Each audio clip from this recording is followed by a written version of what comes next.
on the fact that the Bible is not perfectly preserved?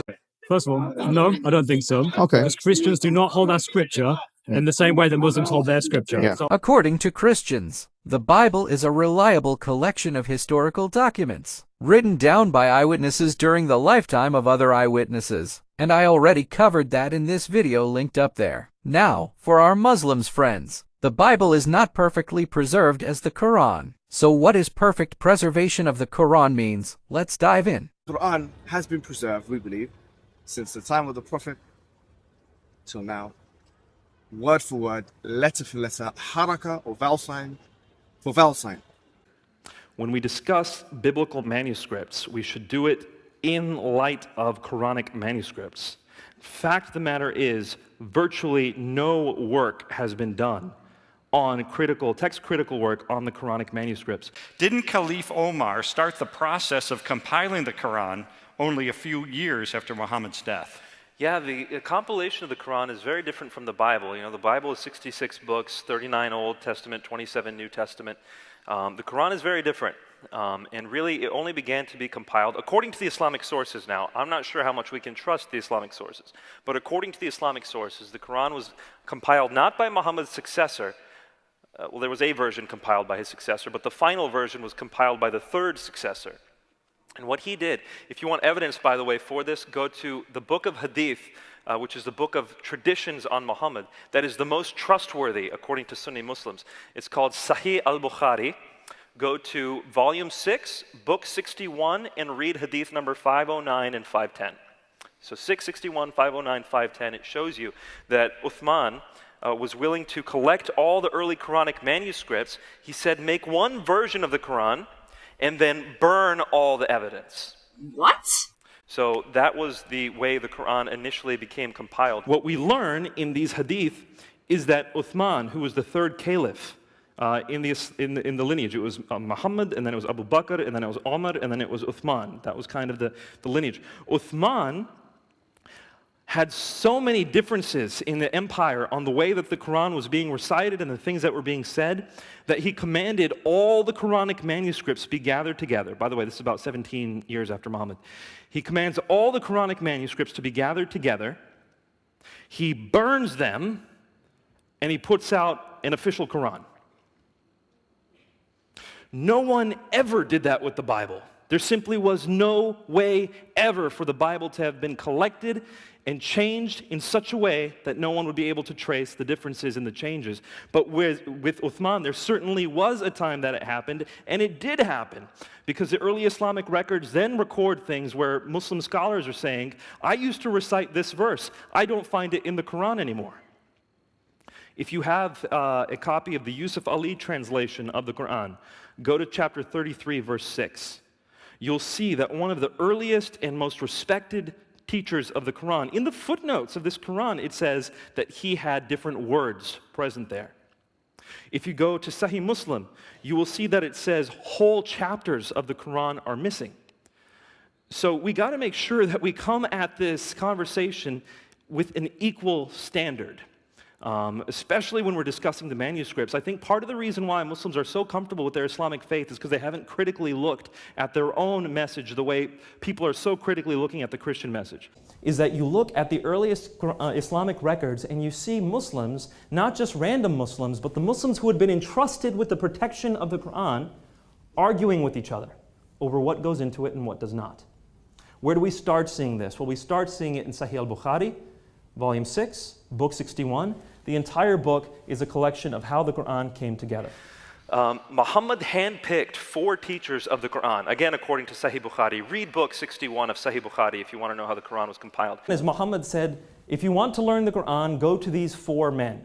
The first person he mentions is Abdullah ibn Masud, and then he mentions 2 other men, Salim and Muad, and the 4th one he mentions is Ubay ibn Ka'b. So if you want to go to the Quran, learn from these 4. 2 of them are Abdullah ibn Masud and Ubay ibn Ka'b. Okay, so Muhammad picks them as teachers of the Quran. These 2 teachers, 2 of the 4 greatest teachers of the Quran, disagreed with today's Quran. Abdullah ibn Masud said there should only be 111 chapters. Ubay ibn Ka'b says there should be 116 chapters. Today's Quran has 114 chapters. What else does Sahih Bukhari say? Ubay ibn Ka'b recites portions of the Quran that none of the rest of us recite. He's a teacher of the Quran.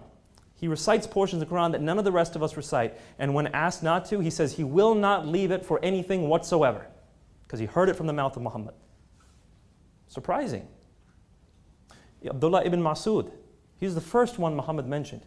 You look at the records of what Abdullah ibn Masud had in his Quran, he had 111 chapters of the Quran. Well, what does today's Quran have? 114. There's 3 chapters in today's Quran that were not included in the number one teacher Muhammad picked. What does Abdullah ibn Masud say about those 3 chapters? He says these are Hadith Qudsi. These are revelations, sure, but they're not Quran. These are just prayers. What about the other guy, Ubay ibn Ka'b? What does he say? He says, Abdullah ibn Masud, you're wrong, and Uthman's Quran is wrong. It's 116 chapters. There's 2 more that should belong in here. These are the most trusted men with the teaching of the Quran, and they disagree with today's version of the Quran. The historical record points to this. The early Islamic records point to this. Is it true then that there were reciters of the Quran who had different codexes that had different numbers of surahs in those codexes? When you say reciters, let's be specific. What do you mean? Okay, so Acceptable reciters or unacceptable? And Abdullah ibn Masud. Okay. Those are 2 I'm referring to. Is it true in Islamic traditions that those 2 reciters of the Quran, who if I understand correctly, are said to be some of the greatest reciters of the Quran? Yes, of course. Yeah. Okay. They had different codexes with different numbers of surahs in those Qurans.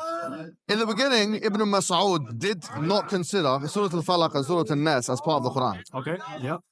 And then he later retracted this position at the time of Uthman ibn Affan in the second Lajna. This is what Ibn Hajar al-Asqalani mentions in his compendious work Fath al-Bari. So, is it true in the beginning there was truth in the claim that Ibn Mas'ud, for instance, didn't consider chapter 113 and chapter 114 to be the Quran, but he later retracted that position when the ijma' happened or the consensus happened among the Sahaba, the companions. Sure. Okay. So my argument then is not viable to say that the Quran has been perfectly preserved if those who knew Muhammad, who were the companions of Muhammad, who heard him recite the revelation, differed on that revelation and could not agree on what it was. What is your definition of preservation? I'm talking about the Islamic definition. What is the Islamic definition? Perfect. In other words, there is no difference in words. No, that's not what the Islamic definition is. That's false. That's not what perfect preservation is. No, that's not what it means. My understanding from the Islamic point of view is that perfect preservation means there is no change in any of the Arabic word for word, letter for letter. Good. Right. Where's the source for that? Muslim scholars. Who? Okay, One name. Zakir Naik is not a Muslim scholar. He's not a Muslim scholar. No, he's not a scholar on this. He's not authority. Okay. He's not authority. Shabi Ali. Not authority. Sorry, let me just explain to you who our authorities are. Because are you in a position to dictate though? Pardon? Yes, I am. You were in a position to dictate the authority of Islam. Yes, I am. And frankly, the Quran has been preserved, we believe, since the time of the Prophet till now, word for word, letter for letter, haraka or vowel sign for vowel sign.